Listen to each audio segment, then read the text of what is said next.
अरे हाँ यार, वो क्यूट सा लड़का पता है आज भी मुझे घूर रहा था। पर यार वो कितना भी क्यूट क्यों ना हो, I don't have time for all this. IAS जो बनना है, और भैया भाभी से प्रॉमिस भी तो किया है ना। अरे ये टीवी क्यों नहीं चल रही है? बहू पानी ला जरा, दवा खानी है। ये लड़की भी ना एक ना एक दिन हार्ट अटैक करा के रहेगी। अच्छा सुना, हे भगवान, मामा का कॉल आ रहा है, तो रुका, मैं तुझसे बाद में बात करती हूँ। हेलो हाँ माँ। अर्पिता कहाँ है तू? वक्त देखा है कितना बज रहा है? अरे माँ बस आ गई, आगे कॉलोनी के गेट पे ही हूँ। ठीक है फटाफट आ जा।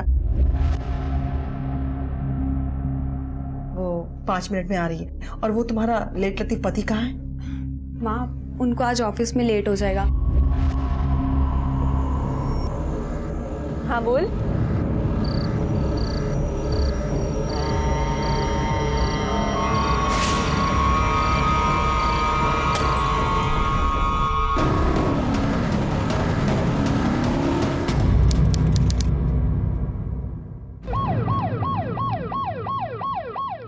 तो उन लड़कों ने तुम्हें छुआ पर तो नहीं किया, मेरा मतलब कहाँ कहाँ छुआ? मोलेस्टेशन ही तो हुआ है। 1 मिनट, ये क्या तरीका है बात करने का?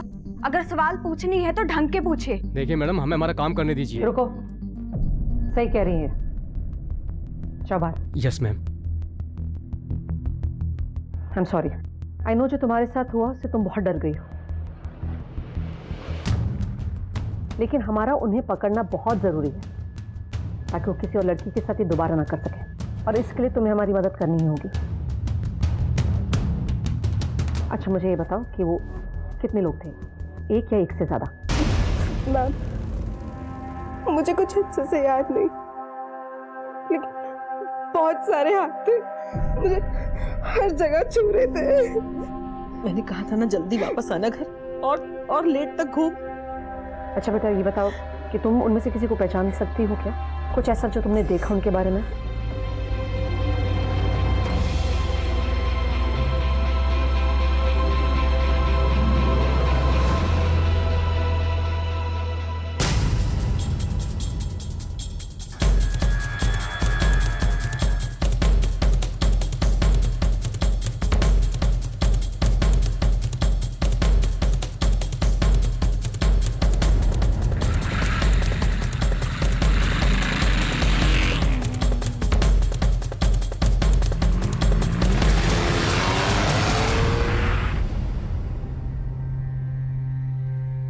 तीसरा किस्सा हो गया है, हद हो गई।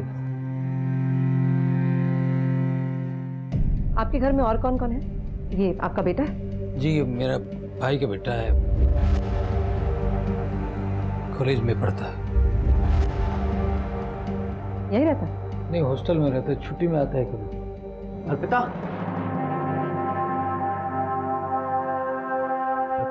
ठीक हो ना? भैया अर्पिता मैं हूँ, सब ठीक हो जाए। मैम पहले 2 बार भी ऐसा हो चुका है। आप लोग क्या कर रहे हैं? वो गुनहगार वहाँ पे खुलेआम घूम रहे हैं। और मैम देखिए, आपको हमारी कॉलोनी की लड़कियों की इतनी चिंता है तो जाइए ना, पकड़ के लेके आइए। देखिए सारी जिम्मेदारी पुलिस की नहीं होती है। हम यहाँ तैनात थे 3 महीने, तब कुछ नहीं हुआ, और आप लोगों से कहा था कि सिक्योरिटी में आप भी हमारी मदद करिए, फेंसेस लगवाइए, सीसीटीवी कैमरास लगवाइए। किया आप लोगों ने? देखिए मैम आप जैसा कहेंगे हम सब वैसे ही करेंगे, लेकिन प्लीज इस बार ये मोलेस्टर्स बचने नहीं चाहिए। हम पूरी कोशिश करेंगे, लेकिन हमें आप सबकी मदद की जरूरत पड़ेगी, पूरे कॉलोनी की मदद की जरूरत पड़ेगी।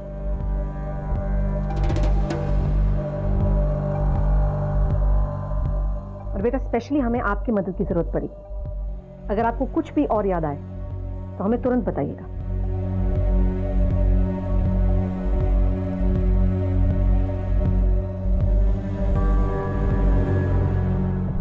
आप लोगों में से किसी ने कुछ सुना या देखा? नहीं।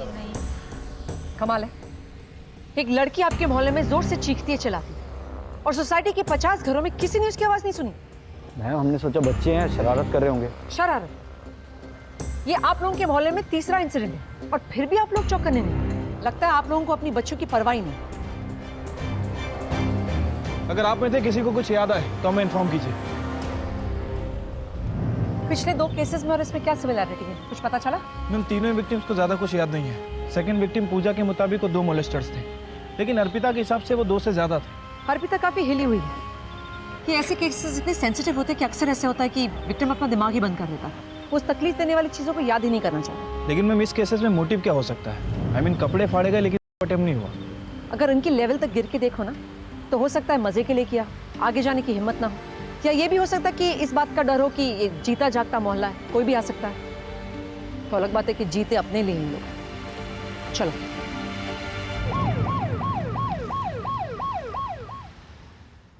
बहुत डर गई है वो, नींद की दवाई देकर उसे सुला दिया।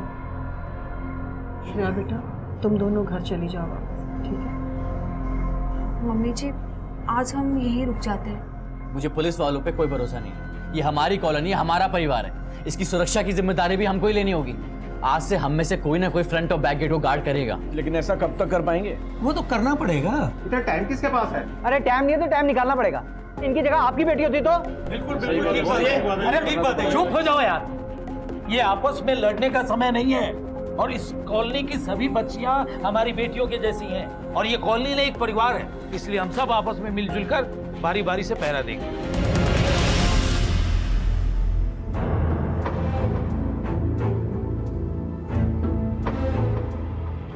आखिरकार सारे मोहल्ले वालों ने एक परिवार की तरह एकजुट होकर सुरक्षा की जिम्मेदारी अपने ऊपर ले ली और रात में बारी बारी से चौकीदारी करने लगे।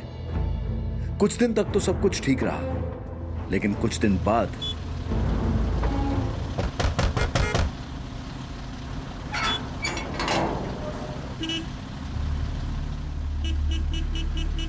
भैया जितना लेट? हाँ भैया, वो हमारा बास्केटबॉल का मैच है ना, तो उसकी प्रैक्टिस थी। अच्छा अच्छा, ठीक है, आराम से जाना, सब ठीक है, मैं हूँ यहाँ पे, डरना मत।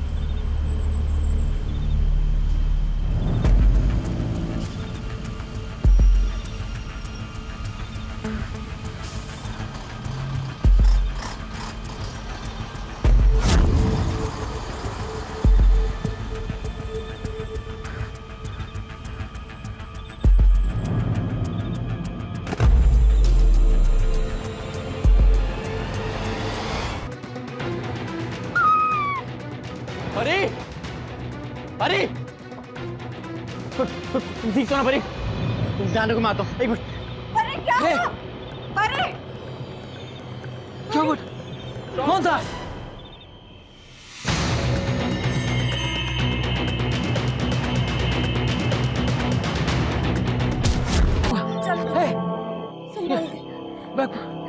चल देखो, मैं जानती हूँ तुम पेन में हो, लेकिन तुम्हें अपने दिमाग पर जोर डालना ही होगा। कल रात जब तुमने उनका पीछा किया, क्या तुम उनकी शक्ल देख पाए? बहुत अंधेरा था वहां पे, मैं भागा उनके पीछे, पर मैं पकड़ नहीं पाया, वो झाड़ियों में कहीं जाके छुप गए। अचानक से मेरे सर पे किसी ने मार दिया, मैं बेहोश हो गया, मुझे 2 मिनट तक समझ में नहीं आया कुछ। मैंने मना किया था कि ये पहरेदारी मत करो, लेकिन मेरी इस घर में सुनता ही कौन है? मैडम, मेरे बच्चे को आराम करने दीजिए, आप जाइए प्लीज। देखिए, अरे नहीं माँ, ये चीज ज्यादा जरूरी है। मैम, मैं उन मॉलेस्टर्स को पकड़ने के लिए आपकी पूरी मदद करूंगा, आप प्लीज उनको पकड़िए। सर, मैं बहुत डर गई थी। जैसे ही वो आवाज़ हुई, मैं भागी और तभी किसी ने मुझे पीछे से आके पकड़ा। मैं बहुत घबरा गई और चिल्लाई भी। तभी वहाँ पे शुभ भैया आ गए और वो दोनों भाग गए। देखो बेटा, घबराने की कोई जरूरत नहीं है, हम आपकी पूरी मदद करेंगे। You are a brave girl, okay?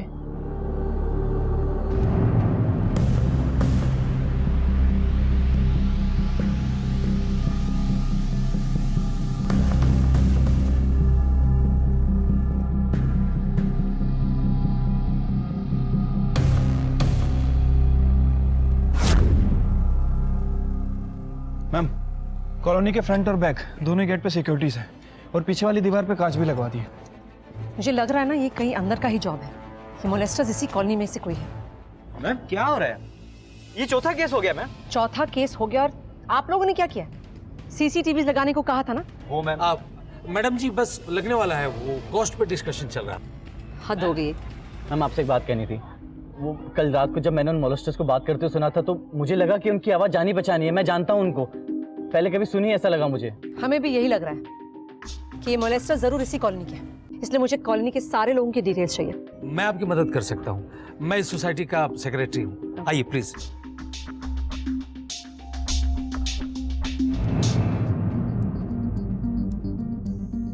Ma'am उस कॉलोनी के बाहर एक सीसीटीवी कैमरा था, ये उसी के फुटेज है। प्ले करो। मोलेस्टर्स दिखाई दे रहे हैं क्या उसमें? नहीं मैम, शायद उन्हें पता था कि वहां पर कैमरा लगा है, इसलिए शायद बच के निकल गए। लेकिन मैम ये देखिए, ये कौन है? मैम ये ललिता शर्मा का बेटा है, ये दोनों उसी कॉलोनी में रहते हैं। उसी समय में ऐसी हालत में शायद कहीं ना कहीं इसका इन्वॉल्वमेंट हो सकता है। कॉन्फिडेंटली वापस आया है मोहल्ले में, ये सोचकर कि शायद कोई उससे पूछताछ ही नहीं करेगा। चल पूछना पड़ेगा उसे।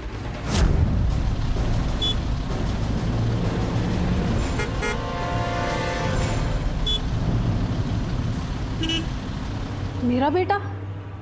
आप मेरे बेटे पर इतना गंदा इल्जाम लगा रही हैं मैम? ये कॉलोनी हमारे परिवार की तरह है, 20 साल से रह रहे हैं हम यहाँ पर, और 3 साल पहले जब मेरे हस्बैंड की डेथ हुई थी तब इन्हीं लोगों ने सपोर्ट किया था मुझे और मेरे बेटे को, तो वो ऐसा क्यों करेगा? बड़ा अच्छा लगा सुन के कि आप एक परिवार की तरह रहते हैं, लेकिन अगर आपके बेटे ने कुछ किया नहीं तो आप घबरा क्यों रही हैं? उसे बुलाइए, मुझे बात करनी है उससे। तन्मय,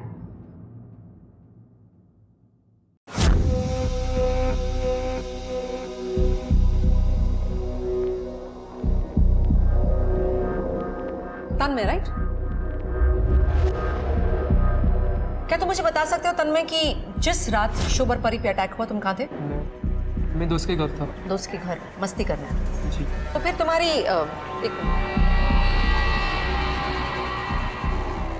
ये हालत कैसे हुई? जी हाँ, हमारी लड़ाई हुई थी। लड़ाई? जब आपका बेटा घर आया इस हालत में तुम, आपको शॉक नहीं लगा? जी मैम, मैं उस रात घर पर नहीं थी, मैं शुभ के यहाँ गई थी। उसके सर पर बहुत चोट लगी थी, उसकी माँ और मैं बहुत करीब हैं और साथ साथ में सत्संग भी जाते हैं, लेकिन कुछ भी हो मैम, मेरा बेटा ऐसा नहीं कर सकता। मैम पता चल जाएगा। अपने दोस्त को क्या नाम बताया था तुमने इसका? विकी। उसको जरा फोन लगा। मैम वो भी ट्यूशन में होगा। जहाँ भी होगा फोन लगा उसे अभी।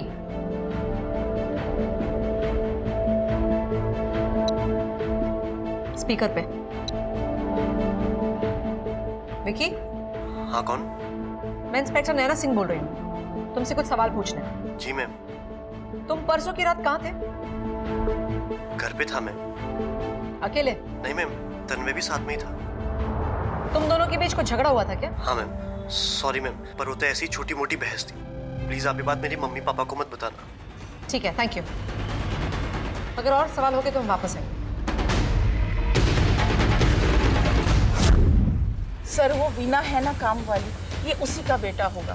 पूरा दिन यहाँ वहाँ ताका झांकी करता रहता। 40 साल का जवान, शादी नहीं की उसने, कॉलोनी की किसी भी औरत को जाता देखकर अपने कपड़े उतारकर खड़ा हो जाता है। बड़ा ही बेशरम आदमी है।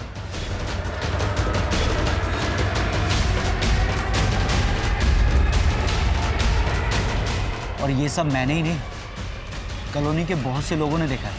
आप चाहे तो पूछ लो। Thank you. इतने सारे नाम? हाँ मैम, इन सभी के नाम सामने आए, लेकिन हर आदमी किसी तीसरे आदमी पर इल्जाम लगा रहा है। ऐसे केसेस में ना किसी पे ज्यादा भरोसा नहीं कर सकते, क्योंकि हर कोई सामने आता है। या तो ये पर्सनल दुश्मनी निकालने की कोशिश होती है या लाइमलाइट में आने की कोशिश होती है, लेकिन कोई सस्पेक्ट्स निकल के आए कि नहीं? Yes ma'am. मैम कामवाली का बेटा राजा, लोगों ने इसे ताकझाक करते हुए देखा था, और कॉलोनी में रहने वाला बैचलर हर्ष, इसके अजीब बिहेवियर से लोगों को इस पे भी शक है। और मुझे अभी तक इस तन्मय पे भी शक है। एक काम करो, तुम इन दोनों से पहले पूछताछ करके आओ, पता तो चले क्या पता लगता है इनसे। Okay ma'am. हाँ, झांकता हूं मैं। ऐसा कहाँ लिखा कि ऐसा नहीं कर सकते? चुप कर, क्या बोल रहा है तू? कितनी बार तुझे मैंने मना किया है, लेकिन तू है कि सुनता ही नहीं। सर, मेरे बेटे ने कुछ नहीं किया है, इसे तो सिर्फ बड़े लोगों की जिंदगी पसंद है और वही जिंदगी ये जीना चाहता है। इसने कुछ नहीं किया।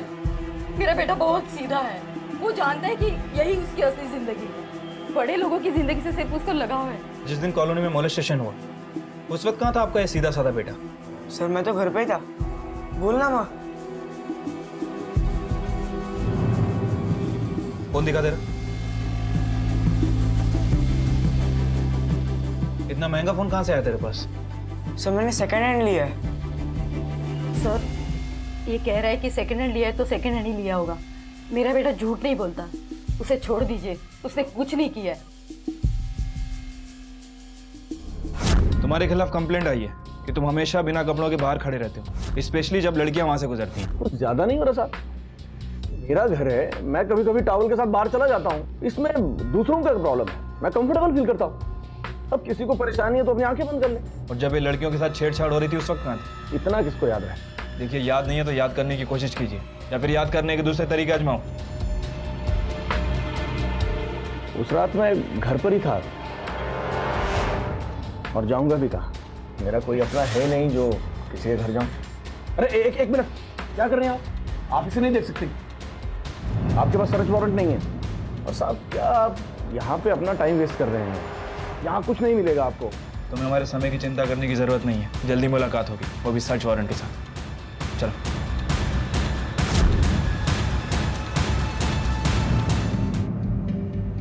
सचिन, कच्चा चिट्ठा निकालो इसका, मुझे लग रहा है हमसे जरूर कुछ ना कुछ छुपा रहा है। जी सर।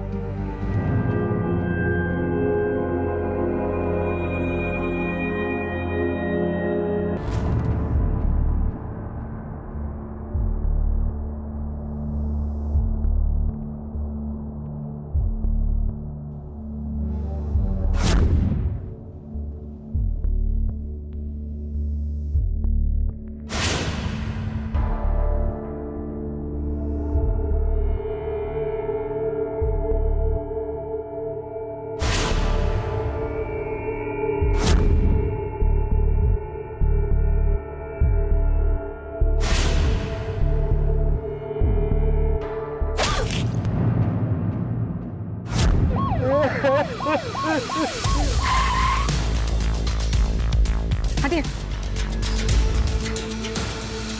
कहाँ लग गया? हटा सबको। Okay ma'am. छोड़िए बॉडी को, छोड़िए बॉडी को, छोड़िए प्लीज प्लीज, छोड़िए बॉडी को, छोड़िए। आसपास देखकर लग रहा है कि पूरी फैमिली के फिंगरप्रिंट होंगे। डेफिनेटली। फिर भी बॉडी को अच्छे से चेक करो, पोस्टमार्टम के लिए भेजो, और आसपास भी देखो कोई और सुराग मिलता है क्या। Okay ma'am.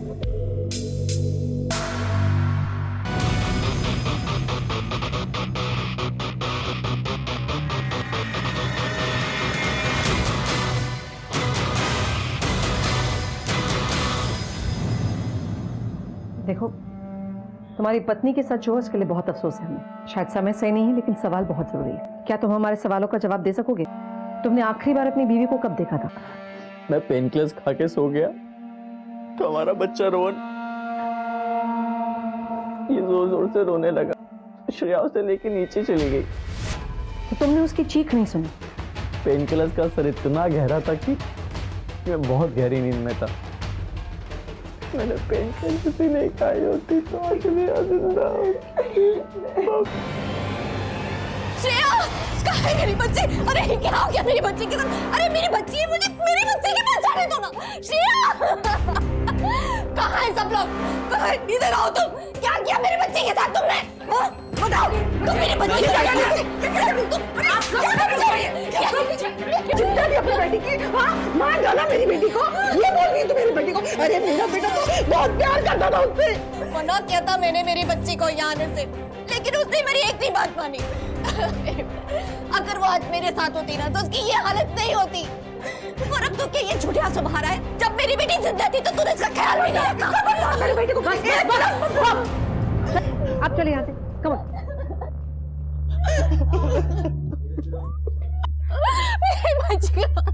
मेरी बच्ची आने वाली। कल आपकी बच्ची आपके पास आने वाली थी? जी हाँ, कल रात को आने वाली थी पर नहीं आई। काश कि मैंने उसे कल फोर्स किया होता। मेरे बच्चे।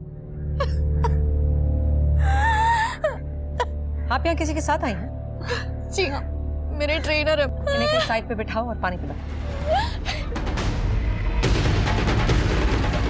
ये बार बार कल रात की बात कर रही हैं। हाँ मैम, और बार बार शुभ पर भी इल्जाम लगा रही है। इनके बीच डेफिनेटली कुछ हुआ है, मगर क्या? एनीवे, तुम्हें क्राइम सीन से कुछ मिला? नहीं मैम, देखकर तो ऐसा लग रहा है कि मर्डर चाकू से हुआ है। बॉडी पे बहुत सारे चाकू के घाव भी हैं, लेकिन मैम जिस तरह से विक्टिम के कपड़े फाड़े गए, सेम मोलेस्टेशन केस में उन लड़कियों के फाड़े गए थे। हो सकता है ये काम मॉलेस्टर्स का ही हो। या ये भी हो सकता है कि हमें गुमराह करने की कोशिश की जा रही है? हो सकता है मैम, क्योंकि मॉलेस्टर मर्डर तक क्यों पहुंचेगी? पहुंचने के लिए पहुंच भी सकते हैं, शुभ से बदला लेने के लिए। आखिर परसों शुभ ने पकड़ने की कोशिश की थी ना उन्हें। इस केस को फास्ट फॉरवर्ड पे डालो। अगर वो मॉलेस्टर्स उसी मोहल्ले के हैं तो वो मोहल्ले वाले अभी भी खतरे में। हमें जल्द से जल्द पता लगवाना है कि मॉलेस्टेशन और मर्डर में कनेक्शन है या नहीं। सबको पकड़ना जरूरी है जल्द। तब तक तुम ऐसा करो कि तुम आसपास पूछो किसी ने कुछ देखा तो नहीं कल रात का स्पेशली। Okay ma'am. पहले मॉलेस्टेशन फिर मर्डर। कहने को तो विकास एनक्लेव सोसाइटी एक सेफ सोसाइटी थी, सब लोग एक घर परिवार की तरह से रहते थे, लेकिन ये घर का भेदी कौन था?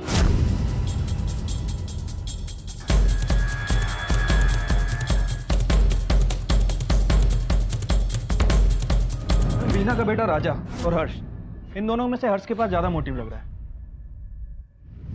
मैम पिछले 5 सालों से इसी कॉलोनी में रह रहा है, अकेला है, हो सकता है फ्रस्ट्रेट भी हो। पिछली कॉलोनी से इसे इसलिए निकाला गया क्योंकि वहां इसके ऊपर मोलेस्टेशन का चार्ज लगा था, लेकिन चार्ज साबित नहीं हो पाया। इसे देख के तो लगता है कि सबसे बड़ा सस्पेक्ट यही है, लेकिन हम बाकी दोनों को भी इग्नोर नहीं कर सकते। इन तीनों का प्रोफाइल ना हमारे प्रोफाइलर के पास भेजो, हमें इनको समझना बहुत जरूरी है। इनमें से कौन है जो केपेबल है मोलेस्टर से मर्डर तक जाने के लिए। और वैसे भी विक्टिम ने कहा था 2 या 3 विक्टिम्स है ना? मैम अभी तक जो इन्फॉर्मेशन हमारे पास है उसके हिसाब से 2 विक्टिम्स हैं। तो हो सकता है इन तीनों में से कोई आपस में कनेक्टेड हो। ऐसा कोई कनेक्शन है या नहीं ये जानना बहुत जरूरी है हमारे लिए। मैम क्योंकि हमारे पास अब सस्पेक्ट की लिस्ट है, मुझे लगता है कि विक्टिम्स को हमें सस्पेक्ट की फोटो दिखानी चाहिए। हो सकता है कि फोटो देख के उन्हें कुछ याद आ जाए। गुड आइडिया, गाड़ी निकालो। Okay ma'am.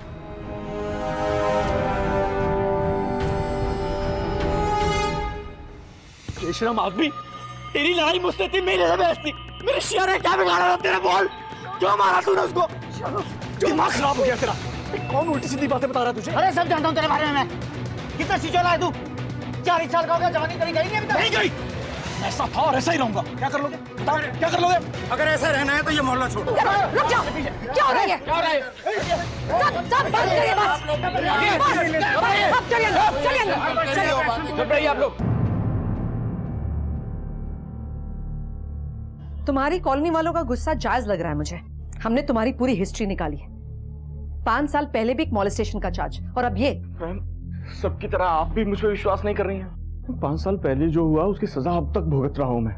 मेरी एक दोस्त थी जिसे मैं पसंद करता था, और उसकी बातों से लगता था जैसे वो भी मुझे पसंद करती है।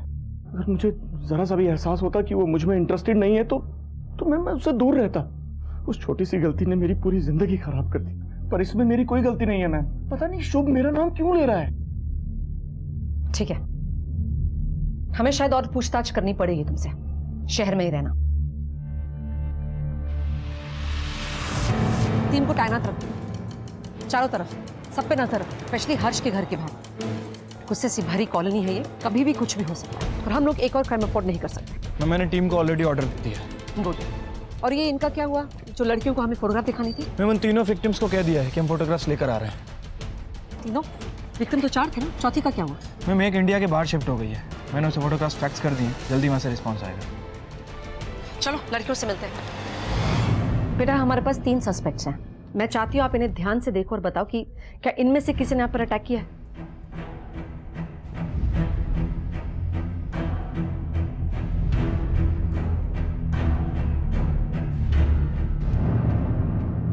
बेटा हम 24 घंटे सब पर नजर रखें, कोई आपका कुछ नहीं बिगाड़ सकेगा, और जब तक हम उसे पकड़ नहीं लेते हम जाएंगे नहीं। तो आपको किसी से भी घबराने की जरूरत नहीं है। अच्छे से देखकर मुझे बताओ। मैम हर्ष अंकल तो नहीं थे, वो तो लंबे हैं ना।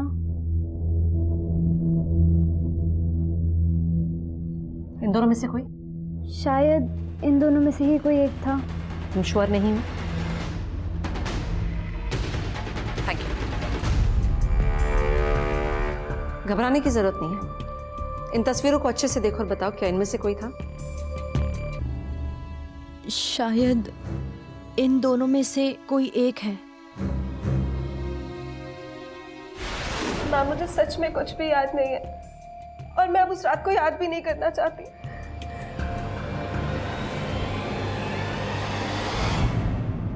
देखो मैं जानती तुम्हारे लिए मुश्किल है, लेकिन वो हमेशा इतने गुस्से में क्यों रहते हैं? कोशिश तो कुछ बताना चाहते हो? गुस्सा तो आएगा ही ना सर, क्योंकि उन सालों ने मेरी बहन अर्पिता और मेरी भाभी श्रेया दोनों के साथ। सर आप कैसे भी करके उन लोगों को पकड़ लो सर। मोलेस्टेशन ये शब्द अपने आप में ही इतना घिनौना है जिसे बयां करना बहुत मुश्किल है।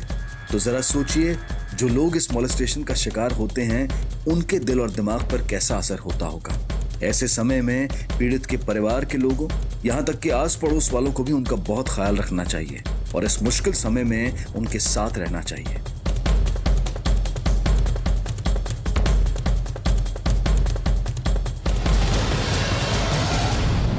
मैम, ये चेतन कुछ ठीक नहीं लग रहा है। देखने से ऐसा लग रहा है कि उसके दिल में काफी गुस्सा है फैमिली के लिए।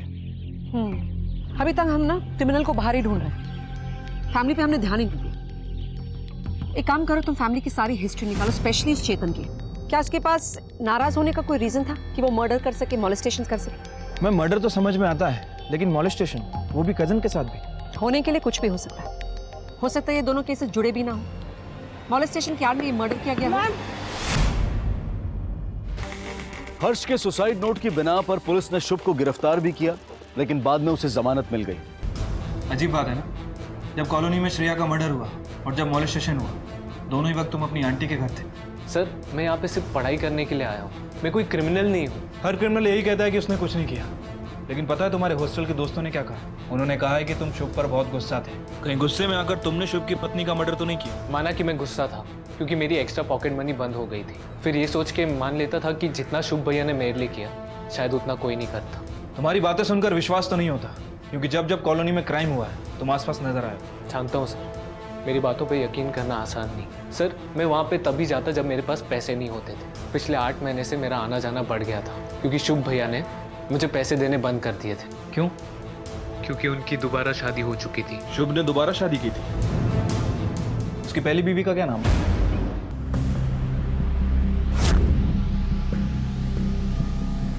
मॉम के घर लौट रहा हूँ। इस घर में मुझसे रहा नहीं जाता, हर जगह श्रेया की यादें हैं। I understand. मुझे ये बताओ, तुमने पहले श्रेया से शादी की, फिर उसे डिवोर्स दिया और फिर से तुमने उसी से शादी की, क्यों? मैम, एक्चुअली जब हमने पहली बार शादी की तो हमारे बीच में बहुत एडजस्टमेंट इशू थे। आप समझ सकते हैं, हम दोनों ही मैच्योर थे, छोटे थे। श्रेया की फैमिली में सिर्फ वो और उसकी माँ थी, यानी कि न्यूक्लियर फैमिली, इसलिए वो हमारी पूरी फैमिली में कभी एडजस्ट कर नहीं पाई, तो डिवोर्स लेना पड़ा। और फिर से शादी? डिवोर्स लेने के बाद हम दोनों का एक दूसरे से दूर रहना भी उतना ही मुश्किल था। मेरी मॉम ने कहा कि एक काम करो, उससे शादी करके दोबारा कर लिया, लेकिन अलग घर में, ताकि हमें थोड़ी सी प्राइवेसी मिल सके। इसलिए मैंने इसी कॉलोनी में एक घर रेंट पे ले लिया और रहने लगे। काश हम लोग सब साथ में रह रहे होते तो ये सब कभी नहीं होता और श्रेया आज जिंदा हो। मैम, अगर सॉल्यूशन इतना ही सिंपल था तो फिर इसे डाइवोर्स की जरूरत क्यों थी? ना, अगर दिखाया जो जाए ना, जरूरी नहीं वही सच हो। ये शुभ की साइड की स्टोरी है, लेकिन तुम्हें याद है उस दिन श्रेया की माँ कितना बुरा भला कह रही थी इन सबको? मुझे लगता है हमें श्रेया की माँ से मिलना चाहिए।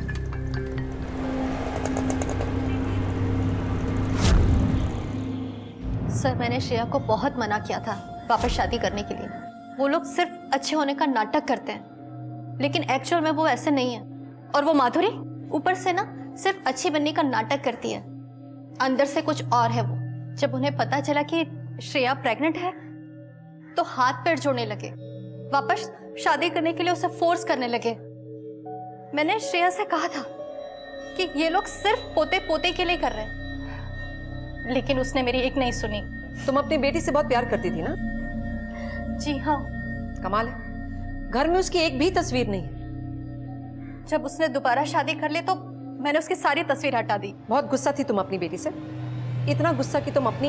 मैम, क्या मतलब है आपका? मतलब तो तुम निकाल रही हो, मैंने तो अपना सवाल भी पूरा नहीं किया। मैम, आपको मेरी बेटी का कातिल इस घर में नहीं, उसके ससुराल में मिलेगा।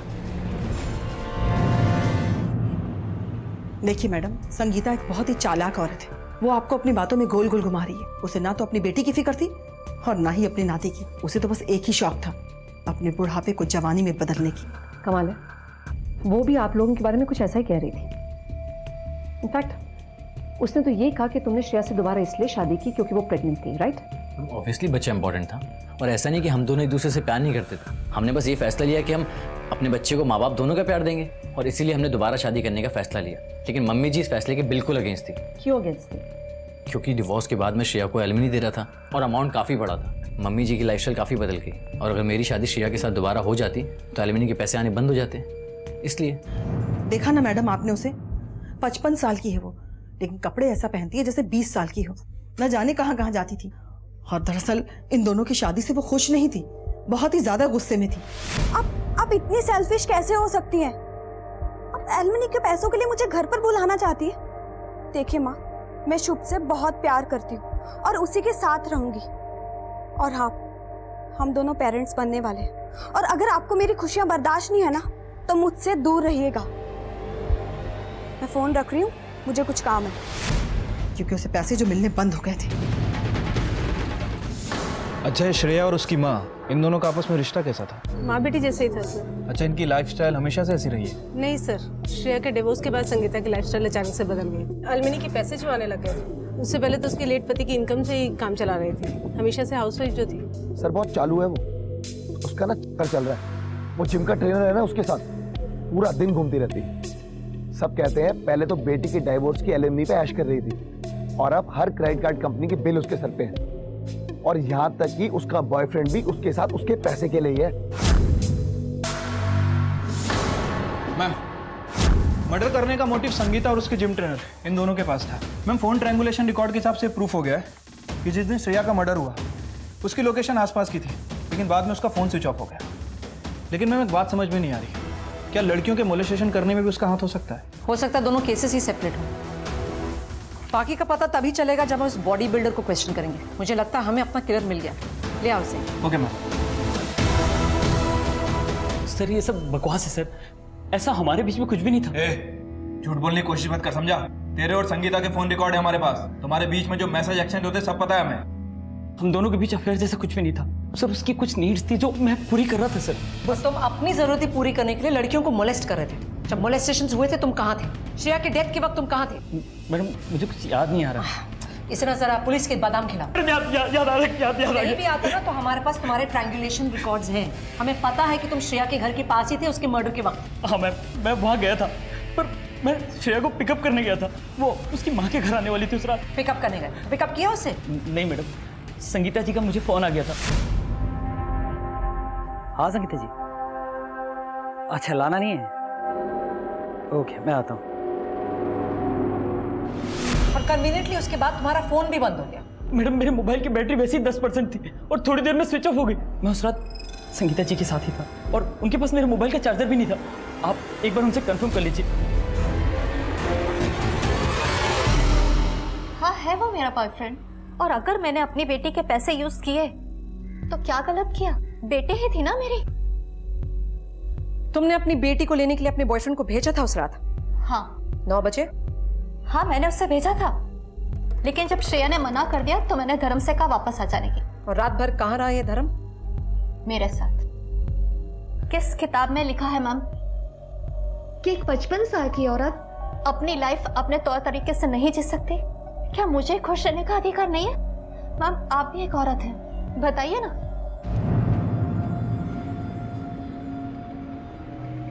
मैं इन लोगों से ना और पूछताछ करनी पड़ेगी। अभी तक ये समझ में नहीं आ रहा है कि इनमें से कौन सही बोल रहा है कौन नहीं। सब एक दूसरे के लिए कवर कर रहे हैं। मैडम, मेरा बेटा बुरा नहीं है, पता नहीं किसी के संगत में आकर उसने ये किया। क्या है ये सब? तुम्हें मिला कहाँ से? वो मसाले के डिब्बे में, संदूक पे, गाड़ी के नीचे, तकिए के नीचे। पता नहीं मैडम उसके पास ये पैसे कहाँ से है। तुम्हारा बेटा इस वक्त कहाँ है? वो मैं तुमसे आखिरी बार पूछ रही हूँ, 2 बार ऑलरेडी पूछ चुकी हूँ। अब सख्ती अपनानी पड़ेगी मुझे। सिर्फ तुम्हारी माँ की वजह से हम सख्त नहीं हो रहे हैं, क्योंकि वो खुद हमारे पास आई थी। यहाँ देखो और मुझे बताओ कि तुम्हारे पास इतने पैसे आए कहाँ से? तुम्हारा मॉलेस्टेशन से, मर्डर से क्या कनेक्शन है? बोलो। मैडम मैंने कुछ नहीं किया, मैंने सिर्फ ब्लैकमेल किया। किसको ब्लैकमेल किया तुमने? उन लड़कों को जिन्होंने लड़कियों को छेड़ा, और मैंने देखा उन्हें। लड़कियों को छेड़ना, मॉलेस्ट करना, इन सब की शुरुआत तूने की थी ना? बोलेगा? नहीं सर, तन्मय ने। नहीं मैम, ये सब विक्की ने शुरू किया। उसी ने मुझे कहा था भाई कॉलोनी में लड़कियां छेड़ना आसान होगा और मुझ पर कोई शक भी नहीं करेगा, क्योंकि बचपन से उसी कॉलोनी में रह रहा है। सर मजे के लिए। तुम्हारे इस मजे के चक्कर में 4 लड़कियों को जिंदगी भर का सदमा दिया। हिम्मत कैसे हुई तेरी ये सब करने की? शर्म आती है तुम जैसे लोगों को देश का फ्यूचर कहते हो। जैसे तुम मजाक मस्ती कह रहे हो ना, वो एक जुर्म है। ये लड़कियों को छेड़ना, टेक्स्ट मैसेजेस भेजना, मॉलेस्टेशन करना सब एक जुर्म होता है, इंसानियत और कानून दोनों की नजरों में। तुम लोगों की 1 मिनट की मस्ती और लड़कियों के लिए जिंदगी भर की सजा बन जाती है वो। और जब शुभ ने तुम्हारे मजे रोकने की कोशिश की, फिर गुस्से में आकर तुमने शुभ के सिर पे मारा और फिर उसकी पत्नी का खून किया, राइट? नहीं मैंने किसी का मर्डर नहीं किया, मैंने शुभ भैया को नहीं मारा। वो तो मेरे पीछे पागलों की तरह चलाते हुए भाग रहे थे, पर अचानक से बीच में रुक गए और फिर अरे दिख तो ना परी, यही रहना सहज।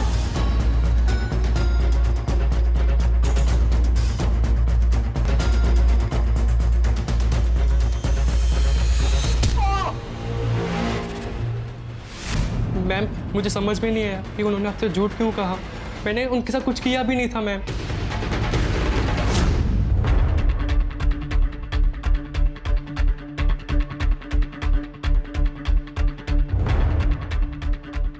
मैडम ये आप लोग ठीक नहीं कर रही हैं।